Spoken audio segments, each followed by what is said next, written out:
नमस्कार दोस्तों, स्वागत है आपका हमारे YouTube चैनल खबरी दुनिया में। दोस्तों, आजकल सबसे ज़्यादा चर्चा का विषय है जीएसटी कि आखिर क्या है जीएसटी और ये कैसे कार्य करती है, इसके क्या फ़ायदे हैं और क्या नुकसान हैं। तो आइए जानते हैं जीएसटी का संपूर्ण विश्लेषण कि आखिर क्या है जीएसटी। दोस्तों, आज हम आपको बताएंगे जीएसटी के बारे में 3 सबसे महत्वपूर्ण बातें। नंबर 1, क्या है जीएसटी। नंबर 2, जीएसटी के प्रकार। नंबर 3, क्यों आवश्यक है जीएसटी। जीएसटी यानी goods and service tax. GST की नींव आज से 16 वर्ष पहले रखी गई थी। इसके बाद वर्ष 2007 में तत्कालीन भारत सरकार ने 2010 से जीएसटी लागू करने का प्रस्ताव रखा था तथा मार्च 2011 में लोकसभा में इसे पेश किया गया। दिसंबर 2014 में एक बार फिर से जीएसटी विधेयक संसद में पेश किया गया तथा मई 2015 में इसे लोकसभा में पारित किया गया। राज्यसभा में मंजूरी मिलने के बाद यह संविधान का 122वां संशोधन कहलाया। पूरे देश में इसको 1 जुलाई 2017 से लागू किया जा रहा है। 25 साल पहले अर्थव्यवस्था के उदारीकरण के बाद जीएसटी के रूप में अप्रत्यक्ष करों में क्रांतिकारी सुधार होने जा रहा है। भारतीय अर्थव्यवस्था को और मजबूत बनाने में जीएसटी मील का पत्थर साबित होगा। क्या है जीएसटी? जीएसटी अर्थात वस्तु एवं सेवा कर, गुड्स एंड सर्विस टैक्स, एक इनडायरेक्ट टैक्स। यह एक इंटीग्रेटेड टैक्स है जो वस्तुओं एवं सेवाओं दोनों पर लगेगा। जीएसटी लागू होने के बाद पूरा देश एकीकृत बाजार में तब्दील हो जाएगा और अधिकतर अप्रत्यक्ष कर जैसे केंद्रीय उत्पाद शुल्क, सेवा कर, वैट, मनोरंजन आदि सभी अप्रत्यक्ष कर समाप्त होकर जीएसटी में समाहित हो जाएंगे। इसके बाद भारत एक सिंगल टैक्स वाली अर्थव्यवस्था बन जाएगा, अर्थात देश में वस्तुओं और सेवाओं पर लगने वाले अलग अलग टैक्स खत्म हो जाएंगे और फिर नए आंकड़े के अनुसार देश के सभी लोग सेवाओं एवं वस्तुओं पर केवल एक ही टैक्स देंगे जिसे जीएसटी के नाम से जाना जाएगा। दुनिया के करीब 165 देशों में जीएसटी लागू है।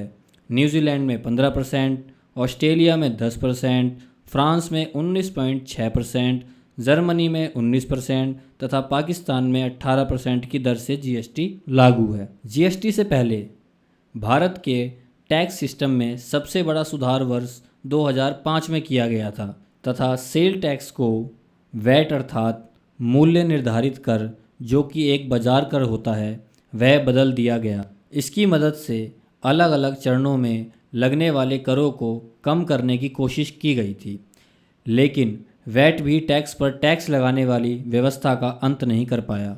वैट उन वस्तुओं पर भी लगता है जिनके लिए एक्साइज ड्यूटी चुका दी गई हो, यानी लोगों को टैक्स पर भी अलग से टैक्स देना पड़ता था।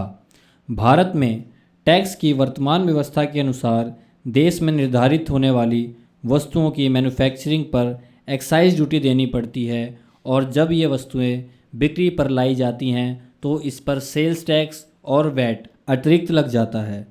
इसी तरह उपलब्ध कराई गई सेवाओं पर लोगों से सर्विस टैक्स वसूला जाता है, लेकिन जीएसटी लागू होने के बाद इन करों का बोझ समाप्त हो जाएगा। नंबर 2, जीएसटी के प्रकार। जीएसटी के प्रकार सबसे पहले सीजीएसटी, एसजीएसटी, आईजीएसटी। सीजीएसटी मतलब केंद्र वसूलेगा, एसजीएसटी मतलब राज्य वसूलेंगे, आईजीएसटी मतलब एक साथ दोनों वसूलेंगे। संघीय ढांचे को बनाए रखने के लिए जीएसटी 3 स्तरों पर लगेगा। केंद्रीय वस्तु एवं सेवा कर, इस कर को केंद्र सरकार वसूलेगी। राज्य वस्तु एवं सेवा कर, इस कर को राज्य सरकार वसूलेगी। एकीकृत वस्तु एवं सेवा कर, इस राज्य से एक राज्य से दूसरे राज्य में वस्तुओं और सेवाओं की बिक्री की स्थिति में यह कर लगेगा। आईजीएसटी का यह हिस्सा केंद्र सरकार और दूसरा हिस्सा वस्तु तथा सेवा का उपभोग करने वाले राज्य को प्राप्त होगा। नंबर 3, क्यों आवश्यक है जीएसटी। भारत का वर्तमान कर ढांचा टैक्स स्ट्रक्चर बहुत ही जटिल है। भारतीय संविधान के अनुसार मुख्य रूप से वस्तुओं की बिक्री पर कर लगाने का अधिकार राज्य सरकार तथा वस्तुओं के उत्पादन व सेवाओं पर कर लगाने का अधिकार केंद्र सरकार के अधीन है। इस कारण देश में अलग अलग प्रकार के कर लागू हैं, जिससे देश की वर्तमान कर व्यवस्था बहुत ही जटिल हो गई है। कंपनियों व छोटे उद्योगों के लिए इन विभिन्न प्रकार के कर कानूनों का पालन करना मुश्किल से मुश्किल हो जाता है। इन सभी जटिलताओं को खत्म करने के लिए जीएसटी को लागू किया जा रहा है। प्रत्यक्ष कर यानी डायरेक्ट टैक्स वह कर जिससे आपसे सीधे तौर पर वसूला जाता है प्रत्यक्ष कर कहलाता है। उदाहरण कृषि कर, संपत्ति कर, व्यवसाय कर, नियम कर। अप्रत्यक्ष कर इनडायरेक्ट टैक्स जिसका मौद्रिक भार दूसरों पर ढाला जाए, अर्थात वास्तविक भार उस व्यक्ति को नहीं देना पड़ता जो उसे अदा करता है। उदाहरण एक्साइज टैक्स उत्पादन कर, सीमा शुल्क कस्टम टैक्स, सेवा कर सर्विस टैक्स, वैट बाजार कर आदि। आइए इसे एक उदाहरण के माध्यम से जानें। माना कोई वस्तु 100 रुपये में तैयार हुई है और वस्तु पर टैक्स लगा 12%, जिससे उस वस्तु की कीमत हो गई 112 रुपये। चूँकि उस वस्तु की निर्माण में लागत आई है 8 रुपये, तो उस वस्तु की कुल कीमत हो गई 120 रुपये। माना अब 120 रुपये वाली वस्तु पर 18% टैक्स लगाना था, लेकिन यहाँ पर उस वस्तु को कच्चे माल के रूप में पहले ही खरीदा जा चुका है तथा उस पर 12% टैक्स भी पहले ही लग चुका है। अतः इस वस्तु पर 18% टैक्स नहीं लगेगा।